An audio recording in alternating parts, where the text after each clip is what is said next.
Morning everyone. Today I want to talk to you about condensing your work week. So it's Monday. Normally I do my journey of a serial entrepreneur, but we're changing up the topics on the blog very slightly and tweaking the days we're doing things. So we've decided now to make Monday motivation, which is productivity related stuff. On Tuesday we'll be doing business systems and outsourcing. On Wednesday, we're going to be doing Wednesday well-being, where we're going to do a lot of mindset stuff. This is stuff that seems to be a bigger topic rather than just condensing it with productivity. So we're giving it its own day. Thursday is going to stay as past experiences. So we're going to keep the mistake series going. Hopefully that's going to be quite useful for you. Friday is going to stay as all things marketing. Saturday is going to be switched to my journey. So it's no longer going to be the journey of a serial entrepreneur, it's now more my journey. I'll be talking about what's happening in the business exactly the same as I've been doing before, but I'll be incorporating some personal stuff in there as well. And then Sunday is typically a long run day for most runners, so that's when I'm going to do the running topics. So it's all change this week. It's one of the first things we're doing. Just go past this person. Morning. One of the first things we're going to be doing in terms of changing up and optimizing my YouTube channel. So today we're talking about condensing your work week. So this is a productivity hack that I don't actually do yet, but I'm considering doing it. And I think there's a lot of science and evidence that suggests that there's an importance for being in the zone or in flow, which I think is super relevant to this topic, in that people are constantly in and out of flow. There's a really good book that I've got on my list to read about how you can kind of master the art of staying in flow. There's loads of things you can do. I was reading a high performance habits book, and they were talking about, the transitional period, 5-second rule. These things you can kind of use to go, right, I'm transitioning between one setting to another. I need to G myself up, I need to focus on getting myself in the zone. And it's almost a routine to get yourself in the zone. And this is where this topic today might be useful. It's all about condensing your work week. The idea behind it is why do a 5-day working week where you could potentially condense it down into 3. Okay, you'd be working longer hours, possibly, depending on what you do, depending on how well outsourced you are. But let's be honest, most of us out there are hustling, are doing crazy hours in entrepreneurship. And the ones that don't, I'm supposed to be an expert in systems and outsourcing, which I like to think that I am, but I still work crazy hours, pure and simply because I've got that entrepreneurial drive and ambition that as soon as I systemize and outsource something, I'm moving on to the next opportunity. So I never stop. I'm just good at systemizing stuff and making it work relatively passively for me, but then I move on to the next thing.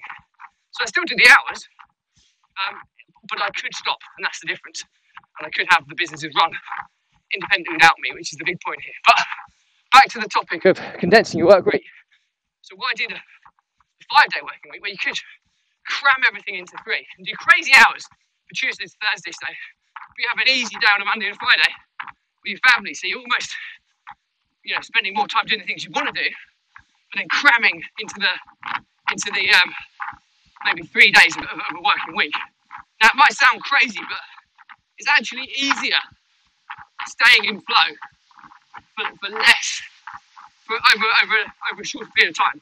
So I would be confident if I'm going to trial this, that I could stay in zone more for a full long day, not all day, but I can stay in that state of in and out of focused attention for a period of time, rather than going, I'm just going to do a little bit here, I'm going to do a little bit tomorrow, a little bit the day after. Well, I would find it easier just blocking out a day, going bang, I'm going to hit this really hard today. And if that is you, then this could be a really good hack. It could really work for you. So just plan your weeks accordingly. Cram everything in to maybe 3 days rather than 5, or maybe 4 days rather than 5 to begin with. And really hit those days hard. And what I generally find is when I do this, tractor going past me, what I generally find doing this is you actually kind of G yourself up for that super busy day. Whereas if you had 2 kind of relatively easy days, it'd be too easy for you to slack off a little bit. And I find that everybody's normal. People do slack off. You know, even these so-called machine entrepreneurs that say they never do, they do 100%. And I think it's understanding and realising you do that, and then putting yourself in working environments and situations whereby it's less easy to slack off and focus on getting more done. I mean, for example, today, I'm about to meet, we're about to go to lockdown on Thursday, so I've got a last meeting with the Property Empire Investments team in person before we could be locked down for who knows. So I'm a little bit slow this morning, it's 10 o'clock. However, I'm meeting them in the Midlands somewhere. I think I can't remember the venue, it's been determined. It's a safe-ish venue. And then we're going to hit it hard all day. Probably won't get back to the early hours. But you know what, I'm G'd up for this, I'm ready for this. We'll get so much more done because we put a bit of pressure on a longer day than it would be had we just done a normal working day. So I do kind of subconsciously implement this now. But I'm going to start thinking about it more moving forwards. So I'm going to have like a day where I just cram loads of stuff in and really make a difference. Because I think you get the output is better if you do that, and you've got the mental stamina to be able to do that.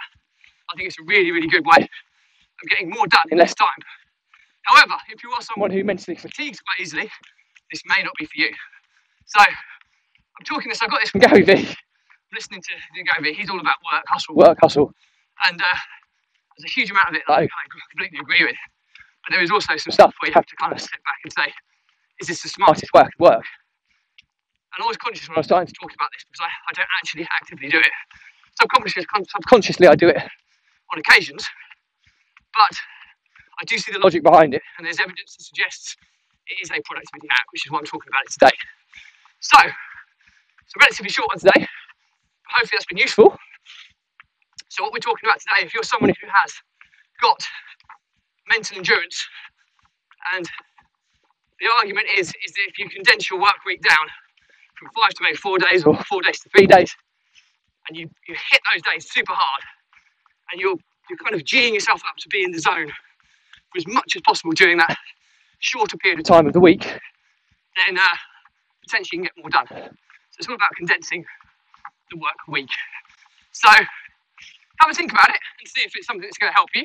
I'm going to trial it a little bit more. I'm going to do it today. I know I'll get loads done today because I'm with the team and we haven't met for a while, so loads to kind of focus on. But just think about your week and how it maps out. And it might be that you go, well, you know what, I'm just going to hammer Wednesdays. Wednesdays is going to be my day where I put a shed load of work in place into my agenda, and I'm just going to hammer through it. And I think just having that mindset, it's almost like you're building yourself up to a football match or a sporting event where the adrenaline's flowing, you know you're putting pressure on yourself to get that done. Again, this is only going to work for certain personality types, but I just think that I often like to think I thrive on pressure. And giving myself that pressure of that 1 day a week or 2 or 3 days a week where I'm going to hit it real hard can often kind of bring my A game. Whereas if it's just another nice and easy chill day that we all love, then it might not be as productive. So food for thought. So that's it for me today. Hope you found this useful. As always, any questions, drop me a comment, I'll respond to everyone. If there's a bigger topic, I'll do a separate vlog episode. I'll try and tag you in. If this is cluttering up your social feeds and it's not relevant, just unfriend, unfollow me. No problem there whatsoever. But do check out or subscribe to my YouTube channel, Runpreneur, and also check out my Facebook group, which is Runpreneur also, because in the YouTube channel we'll be cataloguing all of the episodes by topic. It's like nice and neatly, so that'll be really nice ad hoc free resource you can tap in and out of on an ad hoc basis. And the Facebook group is where we're going to start hosting the free resources for the blog. So and there'll be some really good stuff that I'm hoping to add to that over the coming weeks. So that's it for me today, but as always, the Runpreneur vlog was set up to help entrepreneurs overcome stress, anxiety and overwhelm using exercise as a mechanism to control, manage and thrive under these emotions. And they're all so common. All of us entrepreneurs go through this. The successful entrepreneurs out there are the ones that deal with these emotions more effectively. And that's what I'm trying to help, because if you don't deal with them, they build up, they build up, they build up, and then one of two things gives. Either of these is terminal to your business, because it'll either be you, the entrepreneur, that gives physically, mentally, or it'll be your business.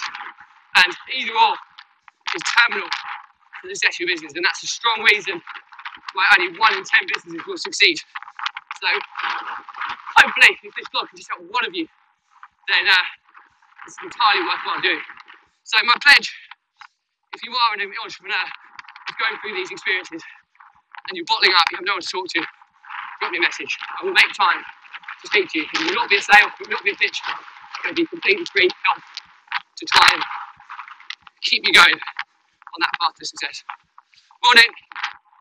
So take advantage of that if you can. But anyway, that's it for me today. As always, I'll end on my positive tagline, which is stay positive, stay happy.